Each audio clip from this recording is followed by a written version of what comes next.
السلام عليكم ورحمة الله وبركاته. أردفتوتا مد ولا بودا بقجرتني تنجيني جاللي أرموما بلوما سنادك أبو رمضان خنا موتو رمضان خير ربنا هاجتو أخبار كتان كانت كا بارك الرجرة ما شاء الله ربين رمضان باركم الله ما في دقدمي أفوري يوكان وقاكم تكوف إبا أفوري في أفتمي شنفات جنبه ويا لما فاسو ما جرا أكتا سامو قياتو كدوبت تبني الرجرة سبب أديس سيمولا نجدمون أفريقيا كيبا مقالة كيف تاونيت ويا تقول وتر كيف نقول ويا لما فاجرة رمضان باي نما تطول كلش نما تطول إن شاء الله ربي قدرني هاجو حاجة دندن وانغاري دلقونا وانغاري دبچونا رمضان خنا دبر فنو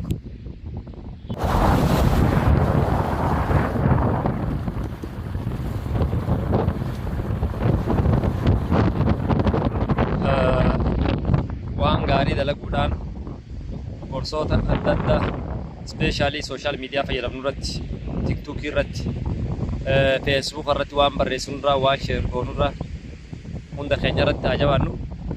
Kanaaf viidiyoolee gaggabaabduu ammaan boodatti qabadee isinii dhiyaadhaa bum bum gooneetumaan isinii ergina sheer gootanii koompileen gootanii nama biraan ga'uudha. Inshaallah akkuma isin dura jechaadha sagantaa babbareedaa akka tasaa kaameraa qabadheen baane har'a moobaayila harka tokkoon qabadhee isinitti haasa'u jira. Kan fuudhuu barbaadu tan heerumuu barbaadu jee tana keessa du'aa yaa godhatu akkanaan jahu akkanaa bar baas kanaaf rabbiin nutti alaafisu du'aa godhachuudha. Inshaallah gaa viidiyoolee biroo ammoo yeroo biraatti qabadhee dhiyaadha. Ammaaf immoo moobaayila harkatti qabadhee waan waraabaa jiruuf hedduu natti hin tolle. Daawwattoonni kiikaasiin dura wanti adda addaatti sagantaa adda addaa isin biraan gahu ammas inshaallah isin biraan gahu gubbee jira xiqqoosi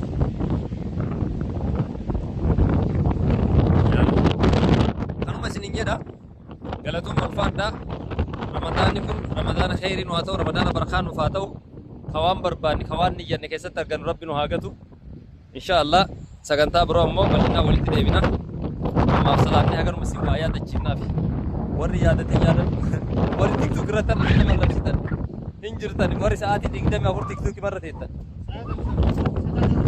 salaataa dhaqattanii wanta uffitanii haa yaadattaniif baddolaabummaa baddee warri naan jettan ramadaana keessaan liifi ittiin seenu tiktook laayifi ittiin seenu badii asiin dura balleesse rabbiin akka tanaa darbu du'aa godhachuu jira. Nama jabaa tokko na bira jira sheeka jira kanaaf wallahi gaa du'aa godhachuu jira saniif balli waa hedduu balleessinee waa hedduu dogoggora keenya san rabbiin nu haadhiisu akkas gaa inshaallah rabbiin haa laaffisu magfiratti jirra jechaadha. Waan qara balleessineef seenaa osoo hin taane rabbiin wanni namaan dhiisne hin jiru bar wanta rabbi namaan dhiisne waan hin jirreef badii teenya takaleessaa san argisee rabbiin akka nu dhiisuuf badii teenya taasiin dura akka rabbi nuuf dhiisuuf bultii 30 tanallee taatu keessa waa dalaganne jenneeti yaa obboleeyyan kiyya. Asiin durallee baay'izawee tiktook irratti namallee arrabseen beeku waan badaas dalageen beeku taan hin beekne ta rabbi beeku hedduu jira waan taateef saniif waan akkasii sanniiniif irraa of qusanne tiktook jechaadha. Tiktook irra yoo oolte waa hedduu dagatta waa hedduu dhugaa dubbachuudhaaf waa hedduu ani mana namaa jalallee hedduu hin deddeemu. Jiini kun ammoo akkam ulfaataadha hordoftoota amantaa musliimaa biratti ispeeshaalii. Yoo kana jedhu ji'a kaan khayriin dalaginaa jechuu kiyyaa miti. Ji'a kaanis khayrii dalagaa. Khayrii dalaguun yeroo kamiyyuu jiraachuu qaba. Inshaallah. Asiin baana kumas. Akkasiin nu hubadhaa. Hamma dandeenye waan gaarii adarii. Maamiltoonni keenya immoo gara yuutuubiitiin nu hordofaa. Gara tiktookii qofaa miti gara yuutuubiitiin nu hordofaa.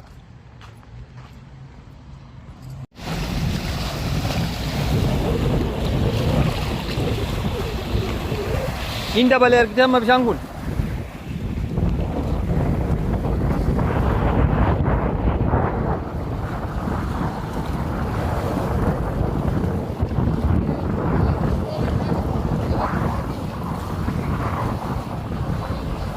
اللهم بلغنا برحمتك شهر رمضان اللهم بلغنا برحمتك شهر رمضان اللهم أهله علينا بالأمن والإيمان والسلامة والإسلام.